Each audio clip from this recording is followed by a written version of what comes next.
Habari za leo tena, ni mimi mwinjilisti Mhagama. Leo tuna somo jingine la kipekee sana, ujumbe kwa Wakatoliki wote. Bado Mungu anawapenda. Leo tutaenda kuangalia baadhi ya mambo ambayo yamefichika ndani ya mafundisho ya Kanisa Katoliki. Utakayebahatika kuweza kufikiwa na somo hili, mshukuru sana Mungu.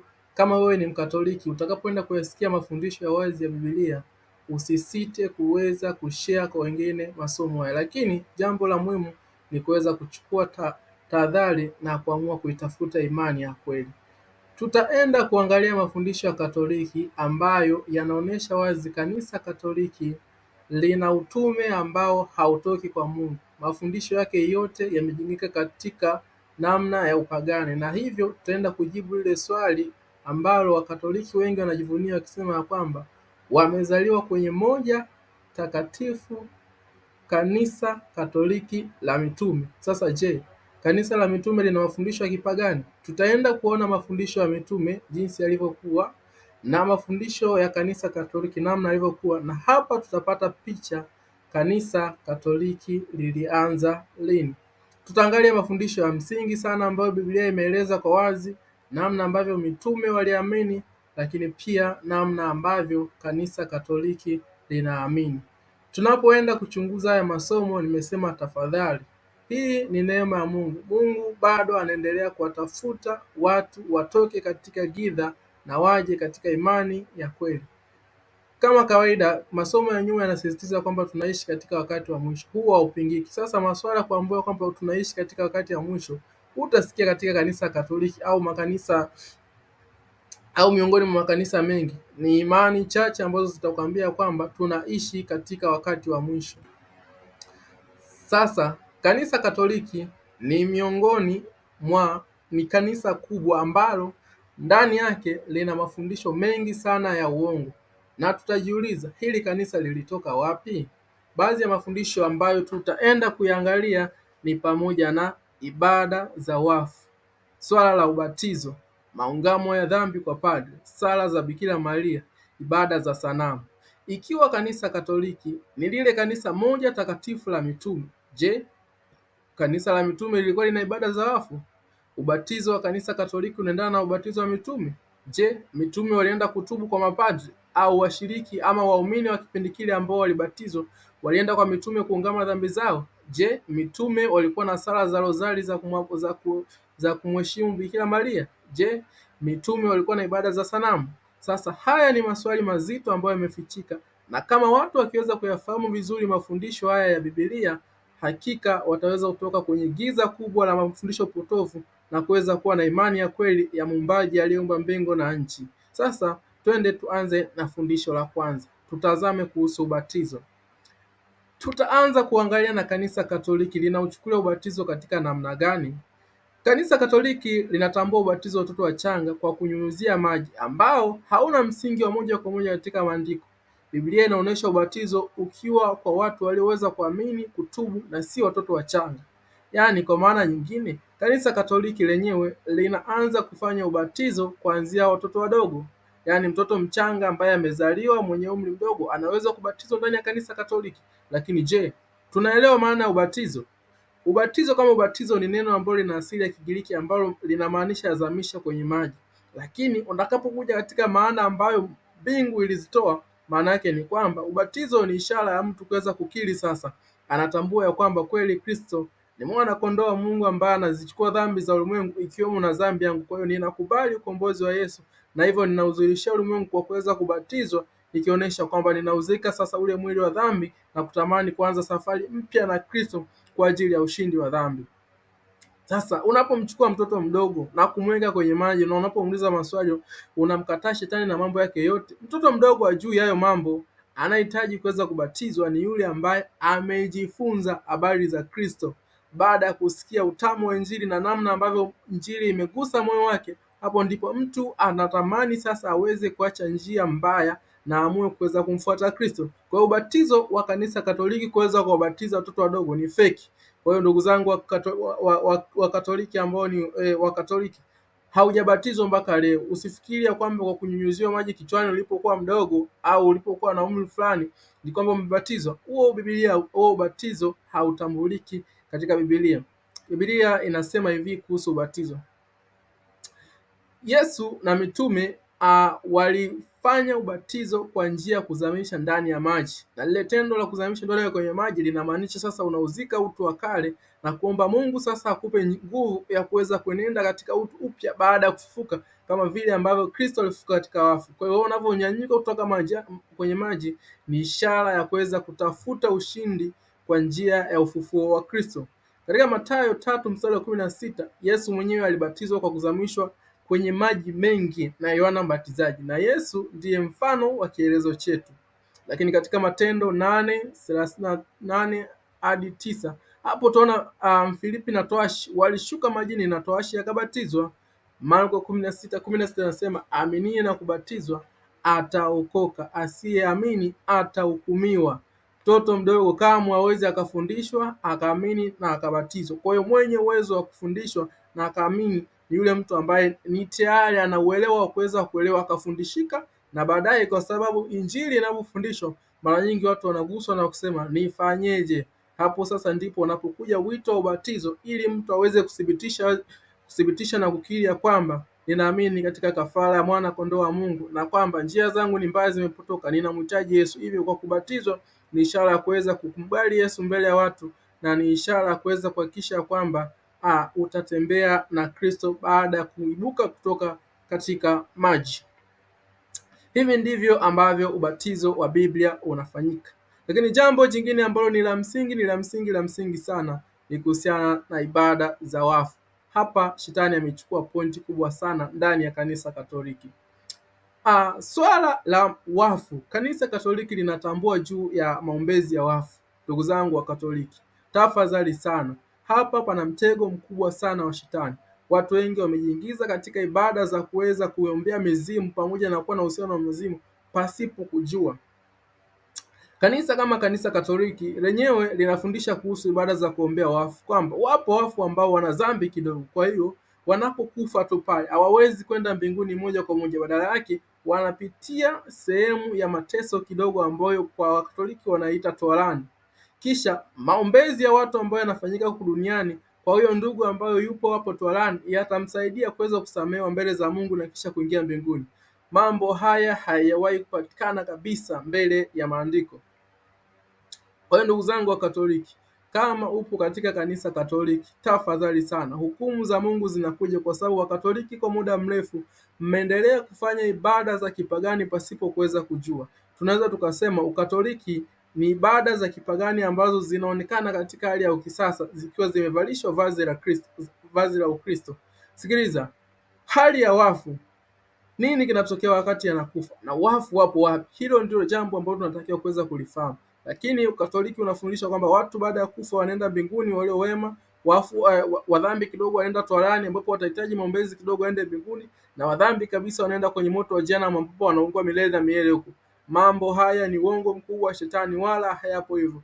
Kwa kweli pambano la shetani la kuweza kuwashikilia Wakatoliki katika sehemu hii limekuwa kubwa sana, kwa sababu Wakatoliki wote wapo katika giza hili, ukianzia viongozi ambao wanafanya haya mambo lakini wanajua ukweli wake. Wenyewe kazi yao ni kupokea tu misa, kupokea hela za misa kwa ajili ya kuendesha hizi ibada za kuombea marehemu. Utasikia Jumatatu tutamwombea marehemu fulani, Jumanne tutamwombea marehemu fulani, Jumatano tutakuwa na misa kuombea marehemu fulani. Mambo haya ni machukizo mbele za Mungu, na hakuna maombezi ambayo yanapokelewa mbinguni, kwa sababu hatima ya mtu inaamuliwa kabla ya jafa. Mtu akisha kufa hakuna chochote ambacho anaweza akakifanya kikaweza kubadilisha hatima yake. Angalia Biblia inasemaje kuhusiana na hali ya wafu.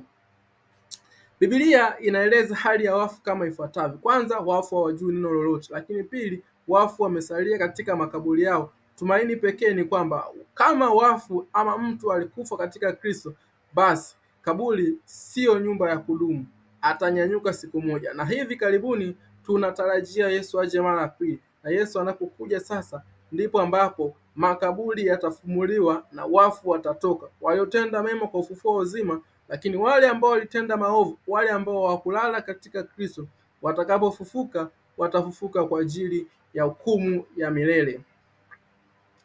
Kwa mfano katika kitabu cha Mhubiri 9:5-6 hapo utaambiwa, kwa maana walio hai wanajua kwamba watakufa, lakini wafu hawajui neno lolote. Kwa hiyo ndugu zangu, wafu hawajui neno lolote. Lakini katika Waebrania 9 mstari wa 27 anasema, na kama vile watu wanavyowekewa kufa mara moja, na baada ya kufa ni hukumu. Sasa utamwombeaje mtu ambaye wakati tu anapokufa hukumu yake inakatwa? Huyo mtu utamwombeaje? Tutamwombea kivipi? Kwa hiyo ndugu Mkatoliki, imani ya kanisa Katoliki kwa mtazamo wa watu ambao hawachunguzi maandiko watatamani wataendelea kuiamini kwamba ni imani ambayo imenyoka, lakini kanisa Katoliki ndani yake lipo pambano kubwa ambalo limewaficha watu wabaki katika giza, na ile hali ya kutoka kujifunza maandiko imeendelea kuwafanya waendelee kubaki katika giza la dhambi. Mungu anawaita mtoke huko, na kanisa Katoliki kwa kweli tunaweza tukasema ni Babeli, kwa sababu Babeli ni mahali ambapo pamejaa mafundisho ya uongo, mahali ambapo pamejaa machukizo. Kanisa Katoliki lina usiku wake wa mwisho ambao unakuja. Hivi karibuni kanisa Katoliki litaenda katika uangamivu, kuanzia Vatican yake, sehemu ambapo mamlaka yake kuu imejengeka, mpaka wale viongozi wake wa chini kabisa. Kwa hiyo ili usio miongoni mwa watu ambao wataangamia katika hukumu za kanisa Katoliki, ni lazima uweze kukubali kuweza kuachana na kanisa hili na kuweza kuungana na imani safi ya Kristo ambayo mafundisho yake yamejengwa katika misingi ya mitume na manabii. Kwa hiyo kwa habari ya wafu, kanisa Katoliki linadanganya. Linaeleza wafu hapo mbinguni walio wema, waovu hapo kwenye moto wa milele, na wazambi kidogo wapo toharani. Hayo mambo hayapo kwa mujibu wa Biblia. Mafungu mengi yapo wazi. Wafu wapo makaburini. Naposoma kwenye kitabu cha Yohana 5 mstari wa 27 hadi 28, pale anasema, kwa maana Bwana mwenyewe atakuja kutoka mbinguni, nao waliokufa katika Kristo watafufuliwa. Wema watafufuliwa wawe na uzima, lakini wabaya watafufuliwa kwa ufufuo wa hukumu. Kwa hiyo kwa habari ya wafu, kanisa Katoliki limedanganya, sio kweli. Kwa hiyo ndugu zangu wa Katoliki, narudia tena, hukumu za Mungu zinakuja, na hivi karibuni Yesu anakuja mara pili. Japokuwa haya mambo hamfundishwi, lakini Biblia inaeleza wazi kwamba Yesu anakuja mara pili, lakini ujumbe huu haupatikani ndani ya kanisa Katoliki. Kwa hiyo kabla muda hujaisha, fanya maamuzi, uungane, uachane na imani ya kanisa Katoliki, na unahitaji kuweza kujiunga na imani ya kweli ambayo itakuongoza mwisho. Mwisho wa somo nitasema imani ipi ni ya kweli. Endelea kufuatilia.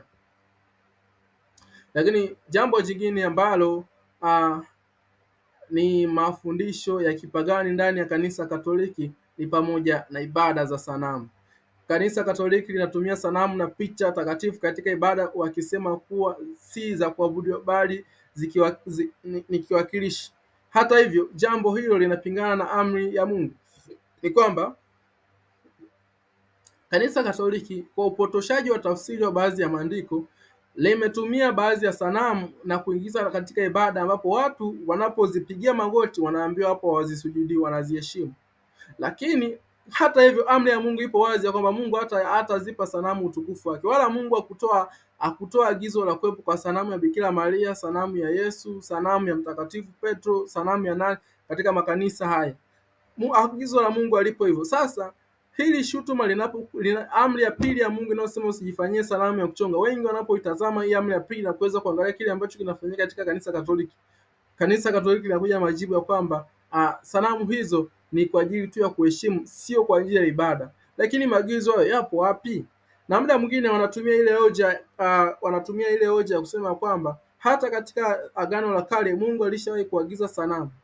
Kwa mfano, wanachukua ule mfano ambao unapatikana ndani ya hema takatifu ambayo ilijengwa wakati wana wa Israeli wanatoka Misri kuelekea Kanaani. Mungu aliwaambia watengeneze hema takatifu. Katika kutengeneza hema takatifu ambayo ilikuwa ina sehemu tatu, ua wa nje, chumba cha kwanza na chumba cha patakatifu pa patakatifu. Katika chumba cha patakatifu mno kulikuwa na sanduku la agano, juu yake kulikuwa kuna makerubi wawili ambao wanalifunika ile sanduku la agano ambalo lilikuwa limekaa kwenye kiti cha rehema. Kwa hiyo anasema hata katika Agano la Kale Mungu aliagiza ibada ya sanamu, lakini hivi ni vitu viwili tofauti. Hema takatifu ambayo Mungu aliagiza ijengwe kupitia Musa ilikuwa na mpango mwingine kabisa, ilikuwa ni kivuli kuweza kuonesha kazi ya upatanisho wa dhambi ambayo Kristo atakuja kuifanya baada ya kifo chake. Lakini pia wanatumia hata ule mfano wa yule nyoka wa shaba ambaye Musa aliambiwa amfanye na kumuinua. Wana wa Israeli walipoambiwa wamtazame nyoka wa shaba watapona. Sasa masuala haya Mungu alikuwa anaweka kuweza kupima utii, lakini wao wanachukua, lakini wao hawana fungu lolote ambalo linasema Mungu amesema tengenezeni sanamu ya Bikira Maria, tengenezeni sanamu ya Petro, tengenezeni sanamu ya Yesu. Hakuna hayo mafungu. Na tunapochunguza wenzetu walikuwa na hema takatifu. Hema takatifu sasa ipo mbinguni, ilikuwa ina maana yake, lakini wao kwa tafsiri potofu na tafsiri zisizo sahihi wanawapoteza watu. Kwa hiyo mliobahatika kuweza kufikiwa na hili somo, huu ni rehema ya Mungu, ni neema ya Mungu kuweza kufikiwa na huu ujumbe. Unahitaji kuweza kuachana na kanisa Katoliki. Huo ndio ujumbe wa moja kwa moja. Nje ya hapo hauna matumaini, kwa sababu ibada ambazo unazifanya haziendi kwa Mungu muumbaji. Imani ya kanisa Katoliki hailimfekti Mungu aliyeziumba mbingu na nchi pamoja na mwana wake Yesu Kristo. Hilo lipo wazi, kwa sababu mafundisho ya hayo mnaosema kwamba hilo ni kanisa moja takatifu Katoliki la mitume, hayo mafundisho mitume hawakuwa nayo. Je, mmeyatoa wapi? Na wakati huo mnasema ni moja takatifu la mitume. Twende zaidi. Biblia yenyewe imeweka wazi, nasema katika Kutoka 24 na ule mstari wa 5, usijifanyie sanamu ya kuchonga wala mfano wa kitu chochote kilicho juu mbinguni, usivisujudie wala kuvitumikia. Lakini pia Wakorintho wa kwanza 10 mstari wa 18 anasema, kwa hiyo wapenzi wangu, ikiimbieni ibada ya sanamu. Haya ni mafundisho machache tu ambayo yanaonyesha kwamba ibada ya sanamu haifai. Sio Mungu aliyoagiza ibada za sanamu. Tumeona ubatizo, kanisa Katoliki limezingua. Tumeona masuala ya ibada za wafu, kanisa Katoliki limezingua. Tumeona masuala ya sanamu, kanisa Katoliki limezingua. Kwa hiyo haya mambo yote matatu tu ya mwanzo yanaonyesha wazi ya kwamba ni uongo kuweza kusema kwamba kanisa Katoliki ndilo kanisa la mitume. Hapana, ni uongo, sio kweli. Kanisa la mitume halikuwa na ibada za sanamu, halikuwahi kubatiza watoto wachanga, halikuwahi kubatiza kwa kunyunyizia maji, halikuwahi kuwa na sanamu kama hizi sanamu za Maria, sanamu za Yesu, wanasema sanamu za Yesu, sanamu za Petro na vitu vingine kadhalika. Kwa hiyo tuna kitu pekee ambacho kinaweza kuokoa Wakatoliki ni kuweza kutafuta imani ya kweli, imani ambayo imejengwa katika mafundisho ya Biblia pekee. Lakini pia yapo maombezi ya Bikira Maria, sala za Bikira Maria. Sema kanisa Katoliki linafundisha kusali kwa Maria likimpa nafasi ya kuwa mshiriki wa maombezi, jambo ambalo halina msingi wa kimaandiko. Katika kanisa Katoliki wao wanamtumia Bikira Maria wakisema kwamba yeye ndiye mwombezi kati ya mwanadamu na Mungu, na mara nyingi wanasema wazi ya kwamba Bikira Maria baada ya kufa alipalizwa kwenda mbinguni, na hivyo Bikira Maria yupo mbinguni akiwa mpatanishi kati ya mwanadamu na Mungu.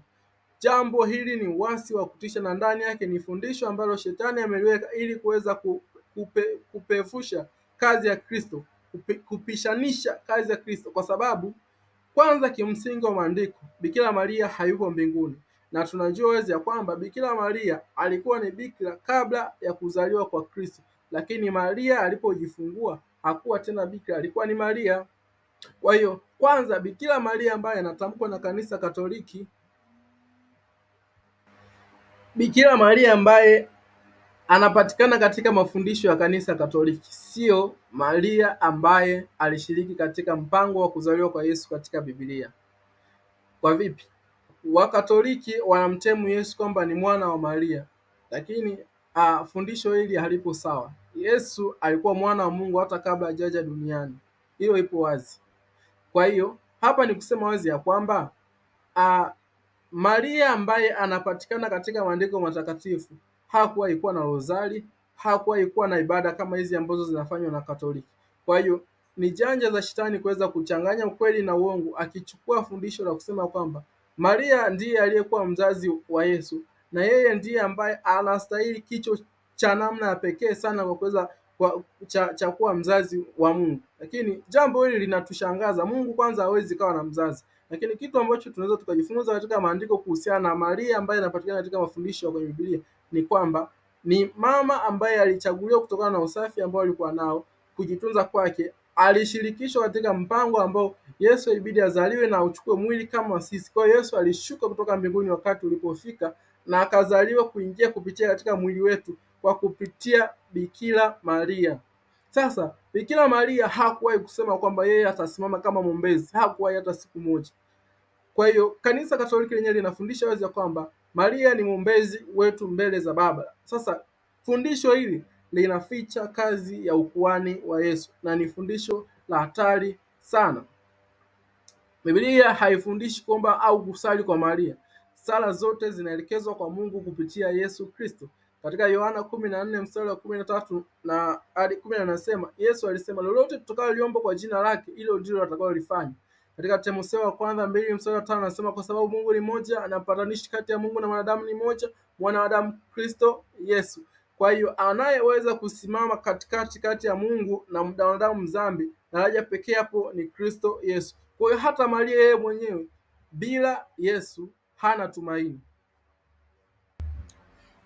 Kwa hiyo ndugu zangu wa Katoliki, Maria yeye mwenyewe tumaini pekee lipo kwa Kristo, na Yesu alikuwepo kabla hata ya kuumbwa kwa ulimwengu. Kwa hiyo Yesu, kitendo cha kuweza kuzaliwa kupitia kwa Bikira Maria akifanyi kwamba Yesu aonekane ni mwana wa Maria. Hapana, Yesu bado ni mwana wa Mungu. Kile kilikuwa tu ni kitendo cha Yesu kuweza kuchukua mwili kuweza kupitia kwa Bikira Maria, hivyo na yeye alijiushiriki, anajifanya kuwa sawa na sisi. Kwa hiyo lazima alichukua mwili wa binadamu na yeye aweze kushindana na dhambi katika mwili ambao tunao, na kisha mwisho wa siku awe mshindi. Ndivyo ambavyo siri ya ukombozi ilivyokuwa inahitajika. Kwa hiyo kitu pekee ambacho Wakatoliki wanashindwa kuweza kuelewa ni siri ya mpango wa ukombozi. Maria alizaliwa, alikufa na wala kupalizwa kama wanavyodai Wakatoliki, kwa sababu hakuna andiko linalosema kwamba Maria alipalizwa kwenda mbinguni. Hakuna andiko hata moja. Hakuna andiko linasema Maria ni mpatanishi, hakuna andiko linalosema Maria ni mwombezi, wala hakuna andiko linalosema Maria yupo mbinguni. Huo ni uongo. Wala mbingu haina malkia. Maana kanisa Katoliki linamtema Maria kama malkia wa mbingu. Kwa namna nyingine, Wakatoliki wanajaribu kuweza kufundisha wazi kwamba mambo ambayo wanafanya kwa Bikira Maria ni kujaribu kuweza kumheshimu Bikira Maria. Sasa hatukatai, kila mtu anatakiwa kuweza kuheshimiwa. Maria aliheshimiwa, lakini Bikira Maria ambaye anaheshimiwa na kanisa Katoliki ni uongo. Kwanza, heshima ambayo wanaifanya ni heshima kupitia sala. Sala, hakuna mtu ambaye anastahili kuweza kuheshimiwa kwa kupitia sala. Mtu ataheshimiwa kwa mambo ambayo yanajulikana ni heshima, lakini sio heshima kwa sala, kwa sababu sala zinamhusu Muumba Baba pamoja na Yesu, ndio wanaosikia kwenye sala. Malaika, mtakatifu nani pamoja na watu wote hawawezi wakawa na sala. Hakuna heshima ambayo inafanywa kwa sala. Sala ni kwa Mungu pekee. Kwa hiyo hata katika maombi, mtu fulani mimi ndio anaweza kaniombea, sharti awe ni mtu ambaye yupo hai, anaweza kaniombea mbele za Mungu kupitia kwa Yesu, lakini sio mtu asimame aniombee kwa Mungu kupitia kwa Bikira Maria. Huo ni uongo. Au sio kama mtu aliyekufa tuseme kama mtu aliyekufa atuombee kwa Mungu, huo bado ni uongo. Maombezi ya mafundisho ya Biblia hayapo katika namna hiyo. Kwa hiyo Wakatoliki, kimbieni mtego wa shetani kabla muda haujaisha, kwa sababu kama imani yenu ikiendelea kubaki katika Bikira Maria, hakuna upatanisho hapo ambao utatendeka juu yako. Sasa nuru imekuja. Amka, mpatanishi pekee wa mambo yote uliyoyafanya ni Yesu pekee. Kwa hiyo njia ile huzuni ambazo tumezipata kutokana na dhambi ambazo tumezifanya, suluhisho pekee la kuweza kuondoa doa la dhambi yetu ni katika msalaba wa Kristo pekee, ambaye anatupatanisha na Mungu ambaye tulimkosea. Lakini jambo jingine ambalo sasa litaenda kuonesha imani ya kweli ni hipi, ni swala la utakatifu wa Jumapili. Utakatifu wa Jumapili. Katika utakatifu wa Jumapili hapa nitagusa kanisa kubwa lenye Katoliki pamoja na makanisa mengine ya kijumapili. Sasa kwanza, utakatifu wa Jumapili umetoka wapi? Maana ni kweli katika siku 7 za juma kuna siku moja ambayo ni takatifu. Sasa swali, je, ni Jumapili au Ijumaa au Jumamosi? Kwanza tuanze na utakatifu wa Jumapili umetoka wapi? Kanisa Katoliki lilibadilisha ibada kutoka Sabato Jumamosi na kwenda Jumapili, siku ya kwanza ya juma, kama mamlaka yao wenyewe badala ya maagizo ya Biblia. Ukisoma katika katekisimu ya Katoliki inakiri wazi kwamba kanisa Katoliki ndilo ambalo lilifanya badiliko la Sabato kutoka Jumamosi kwenda Jumapili. Kwa hiyo cha kwanza, utakatifu wa Jumapili umewekwa na Wakatoliki wenyewe, umewekwa na kanisa Katoliki, haujawekwa na Mungu. Tumesema wazi katika Biblia zipo siku 7, lakini Biblia inatambua kwamba siku ya 7 ilibarikiwa. Unaposoma kwenye Mwanzo, unaposoma kwenye Mwanzo 2:2 na ule mstari wa 3 anasema Mungu alibariki na kuitakasa siku ya saba. Kwa hiyo ni kweli katika wiki kuna siku moja ambayo imebarikiwa, lakini siku hiyo sio Jumapili, ni siku ya saba. Sasa je, siku ya saba katika kalenda zetu ni ipi? Tangu mwanzo mpaka sasa majaribio yamefanyika mengi sana kuweza kuipoteza siku ya saba, lakini siku ya saba bado imebakia pale pale, kwa sababu siku hii inahusika moja kwa moja na swala la uumbaji. Kwa hiyo siku ya saba ambayo ni Jumamosi ndiyo siku takatifu, watu ambao hawatakiwi kuweza kufanya kazi zao binafsi. Amri ya 4 katika Kutoka 28 na ule mstari wa 11 tuambia tuikumbuke na kuitunza Sabato. Katika Luka 4:16 Yesu mwenyewe alihudhuria ibada za Sabato na ilikuwa desturi yake. Matendo 17:2 mitume waliendelea na ibada ya Sabato hata baada ya kifo cha Yesu.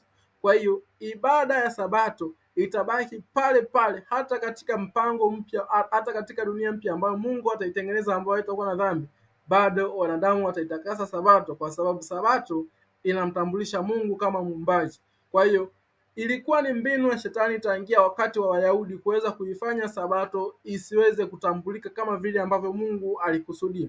Wayahudi ndio walitunza Sabato, lakini mambo yao waliokuwa naifanya katika siku ya Sabato hayakuagizwa na Mungu. Wenyewe walikuwa wanachukulia kumsaidia mgonjwa siku ya Sabato ni kazi, pamoja na mambo mengine mengi waliweka katika siku ya Sabato, lakini Mungu hakusema hivyo. Alichosema Mungu wakaweka kando, wakafanya mambo ambayo ni desturi zao wenyewe, na yale mambo ulikuwa ni mpango wa shetani kuweza kuikanyaga kabisa Sabato.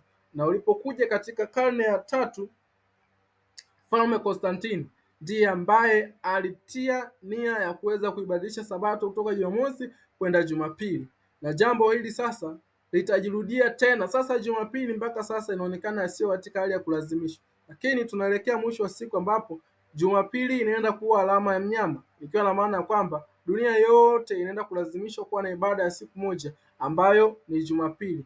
Harakati zipo mbele, na hivi karibuni tutaingia kwenye ile barabara ya mateso. Watu wote ambao wataendelea kuwa waaminifu katika Sabato ya kweli na kuendelea kufanya ile ibada ambayo iliagizwa na Mungu wenyewe, watashuhudia changamoto nyingi sana za kimaisha, lakini changamoto hizo zitakuwa ni za muda mfupi, kwa sababu Yesu yupo mlangoni anakuja, na hivyo tunaiaga dunia hii. Kwa hiyo kwa habari ya Sabato, kwa habari ya utakatifu wa Jumapili, utakatifu wa Jumapili ni feki na uliweka na kanisa Katoliki, na hatimaye mwisho wa siku wanarudi katika mpango wa kuweza kuilazimisha dunia kuweza kuikanyaga Sabato kwa amri ya kisheria, na jambo hili ndilo ambalo linaenda kujaza kikombe cha hasira ya Mungu kwa kuweza kuiondoa sheria ya Mungu kwa sheria ya Mungu na kuiweka sasa sheria ya mwanadamu mahali pa sheria ya Mungu, tena kwa hali ya kisheria na kulazimisha zaidi. Kwa hiyo ndugu zangu wa Katoliki, watu wa madhehebu ya Jumapili, madhehebu karibia yote ambayo yanasali siku ya Jumapili, chimbuko lake ni kanisa Katoliki, lakini hilo sitaweza kulizungumzia hapa. Tukipata muda siku nyingine tutaweza kulifundisha vizuri. Lakini kuna maungamo ya dhambi kwa padri. Sasa ndugu zangu wa Katoliki, mnasema kabisa kanisa Katoliki ni kanisa moja takatifu la mitume. Sasa swali, je, mitume wamewahi kuwaita watu wote ambao waliwahubiria wakamwamini Yesu waende wakatubu dhambi mbele zao? Je, mitume walifundisha kwamba kutakuwa na maombezi ya dhambi kupitia kwa padre? Mambo haya hayapo katika Biblia, na kwa sababu Wakatoliki hawapendi kuweza kuchunguza mafundisho ya Biblia, bado wanaendelea kubaki katika giza la kuweza kufanya mambo ambayo ni machukizo ambayo yakuagizwa na mbingu. Na hivyo ibada zote ambazo zinafanyika na kanisa Katoliki tunaweza tukasema ni upagani wa kisasa. Kuhusu maungamo ya dhambi, Biblia inawataka watu wote waliofanya dhambi waweze kufika kwa Kristo, na Yesu ndiye ambaye anaupatanisha na Mungu. Kwani katika mpango wa kuweza kuiondoa dhambi pana mchakato ambao moja kwa moja unamhusisha mtu anayeungama, lakini pia unamhusisha na kuhani wetu mkuu ambaye ni Yesu. Angalia katika kitabu cha Yohana 1:1-9 anasema, tukizingama dhambi zetu yeye ni mwaminifu na haki hata tuondoe dhambi zetu.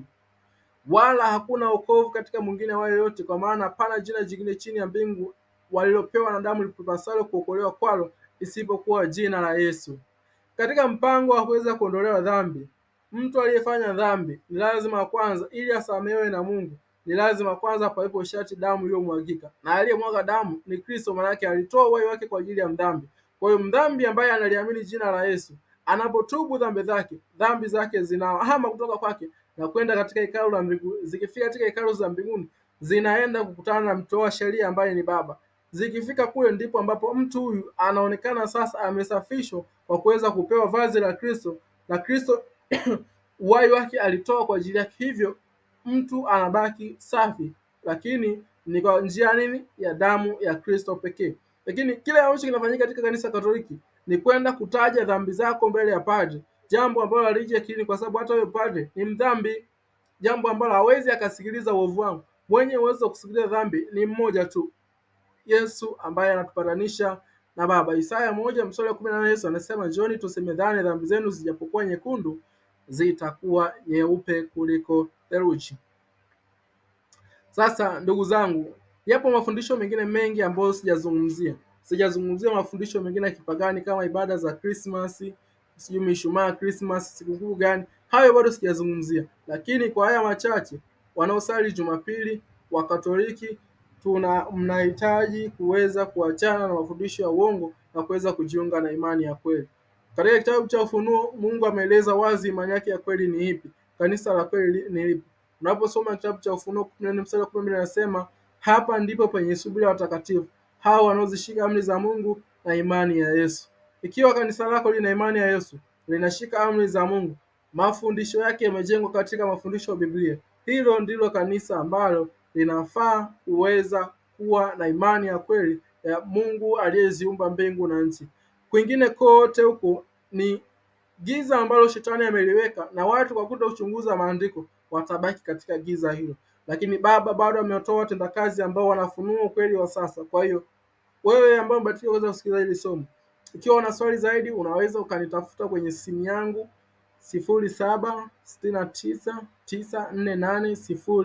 0769948012. Tukutane wakati mwingine tena.